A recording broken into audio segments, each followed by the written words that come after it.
Assalamualaikum warahmatullahi wabarakatuh. Tadi pun anak-anakku yang Bapak sayangi, pada kesempatan kali ini Bapak akan coba membuat sebuah resensi dari buku Legenda Cerita Rakyat. Yang kali ini Bapak akan mengambil legenda dari masyarakat Lampung yang berjudul Si Anak Mas, Raden Jambat dan Putri Betik Hati. Sebelum ke cerita, saya jelaskan dulu bahwa cerita rakyat atau legenda adalah cerita yang berasal dari rakyat dan berkembang di masyarakat. Kita tahu bahwa ada dua jenis cerita rakyat ini. Yang pertama bentuk puisi, kemudian yang kedua bentuk prosa. Nah, untuk bentuk prosa, salah satunya adalah cerita rakyat atau legenda. Hampir di seluruh wilayah negara Indonesia ini, setiap daerah mempunyai cerita rakyat sendiri-sendiri.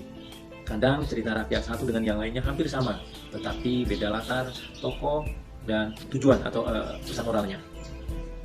Untuk cerita rakyat Raden Jambat dan Putri Betik Hati, ringkasan ceritanya bahwa pada zaman dahulu di pesisir Lampung hiduplah seorang raja yang pada saat itu dinamakan Raja Tanjung. Raja Tanjung mempunyai 7 orang permaisuri yang setiap permaisuri itu mempunyai kelebihan. Kita ketahui bahwa pada saat zaman kerajaan seorang raja itu pasti mempunyai satu atau lebih ya, dan 2 atau lebih permaisuri kerajaan. Nah, begitu pula Raja Tanjung. Semua permaisuri, 7 permaisuri itu tinggal di istana dengan kemewahan, yang hidup serba berkecukupan. Hanya sayangnya dari ke-7 permaisuri itu belum ada satupun yang bisa memberikan keturunan kepada raja, yang tujuannya untuk meneruskan tahta kerajaan. Raja Tanjung sudah berupaya kesana kemari untuk bagaimana caranya untuk mendapatkan keturunan.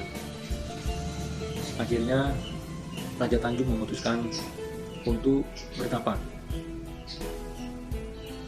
Karena pada saat zaman kerajaan, bertapa atau bersemedi adalah untuk bagaimana caranya mendekatkan diri kepada Tuhan Yang Maha Kuasa.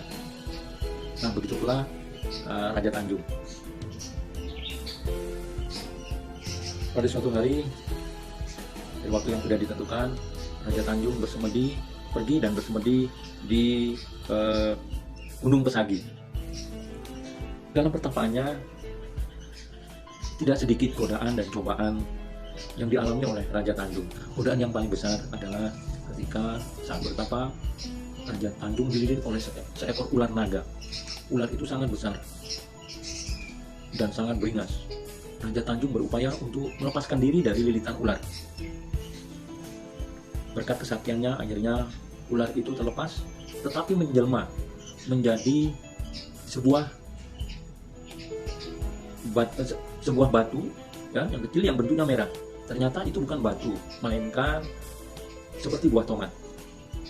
Pada saat ia mengambil buah tersebut, terdengar suara dari dalam gua tempat pertapaan Raja Tanjung yang memerintahkan agar buah itu nantinya diberikan kepada putri atau permaisuri yang pertama. Tidak membuang waktu, setelah itu akhirnya dengan mengucapkan terima kasih kepada suara itu, akhirnya Raja Tanjung kembali ke kerajaan. Sampainya di kerajaan, dia memberikan buah yang ditemukan yang merupakan jelmaan dari ular naga itu kepada istri permaisuri yang pertama yang bernama Bulan Purnama Permata Biru. Akhirnya tidak begitu lama diketahui bahwa permaisuri mulai menunjukkan tanda-tanda kehamilan. Setelah 9 bulan, akhirnya permaisuri melahirkan seorang putra yang sangat bersih dan rupawan. Tetapi ada anehnya. Anehnya bahwa pada saat lahir, bayi tersebut sebelah kanan memegang telur yang bentuknya telur emas, sedangkan yang kanan memegang batu cincin permata. Kabar kelahiran putra raja tersebar ke berbagai negeri. Sebagai bentuk syukur atas kelahiran putranya dan untuk memberikan pemberkatan kepada putra mahkota, kalau kita kenal sekarang akikah atau syukuran ya. Nah, dulu sudah ada. Makanya raja untuk mengungkapkan rasa syukur itu diadakan pesta ya, dan tujuannya untuk memberikan pemberkatan kepada putra mahkota. Setidaknya ada 7 sumber mata air yang disiapkan untuk pemberkatan. yaitu diambil dari Telaga Putri, Sumur Delima, Wailaga, Wailima, Pancuran Naga, Danau Tua, dan Telaga Dewa. Seiring berjalanan waktu, putra mahkota yang diberi nama Raden Jambat tumbuh menjadi pemuda yang gagah, cerdas, dan pemberani. Karena usianya sudah memasuki usia dewasa, Raden Jambat meminta izin kepada raja, dalam hal ini kedua orang tuanya, untuk merantau menyusuri dunia. Yang tujuannya untuk mencari pendamping hidup. Sang raja mengabulkannya, tapi dengan syarat, yaitu Raden Jambat harus dikawal oleh 2 orang punakawan atau pengawal. Syarat itu disetujui. Akhirnya pada hari yang sudah ditentukan, sebelum berangkat, Raden Jambat mohon izin kepada kedua orang tuanya dan seluruh pembesar istana serta warga yang ada di sekitar istana untuk memohon keselamatan dan doa restu untuk mencapai apa yang diinginkan. Perjalanan Raden Jambat untuk mencari jodoh tidak bisa dibilang mudah. Sudah beberapa kali ia menemui gadis, tetapi tidak ada yang cocok dan tidak ada satupun yang menyentuh hatinya. Terkadang Raden Jambat sempat frustasi dan berpikir untuk pulang kembali ke pangkuan atau kembali bersama orang tuanya, karena ia pun juga merindukan kedua orang tuanya. Tetapi dengan tekad dan niat yang kuat tadi, ia tetap sesuai dengan tujuan semula. Dalam pengembaraannya, Raden Jambat banyak halangan. Dalam pengembaraannya banyak halangan yang dialami oleh Raden Jambat. Tetapi ia tidak mudah menyerah dan terus berusaha untuk mencari wanita terbaik yang bisa menjadi pasangan hidupnya. Suatu hari, Raden Jambat dalam pengembaraannya, tibalah Raden Jambat di sebuah kerajaan yang berada di puncak Gunung Tanggamus. Di kerajaan tersebut terkenal dan terdengar ada seorang putri yang sangat cantik. Putri dari kerajaan di Tanggamus. Putri itu cantik jelita, yang bernama Putri Betik Hati. Kecantikannya tidak terkira.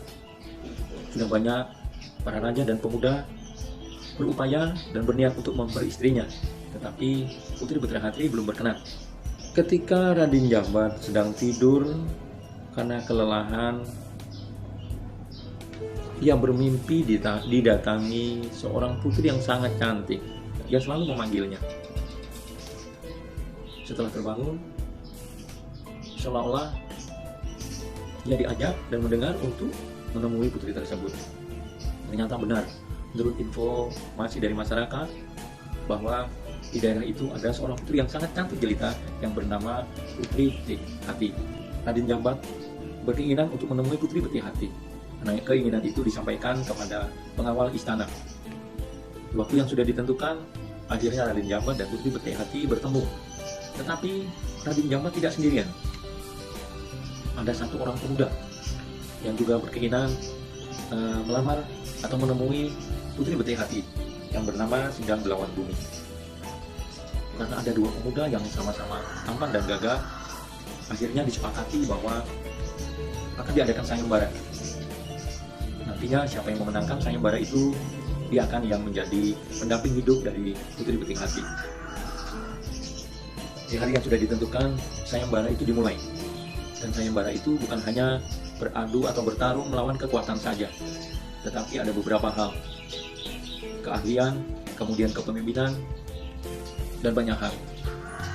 Setelah sayembara itu dilakukan, pemenangnya adalah Raden Jambat. Dan rivalnya yang bernama Sindang Belawan Bumi akhirnya mengakui bahwa Raden Jambat lah yang benar-benar bisa menjadi pendamping dan menjadi pemimpin atau menjadi imam dari Putri Betik Hati. Akhirnya Putri Betik Hati dan Raden Jambat menikah, hidup bahagia, dikaruniai beberapa orang putra. Nah, Nana, kalau kita lihat dari buku cerita ini yang berjudul Si Anak Mas, Raden Jambat dan Putri Betik Hati,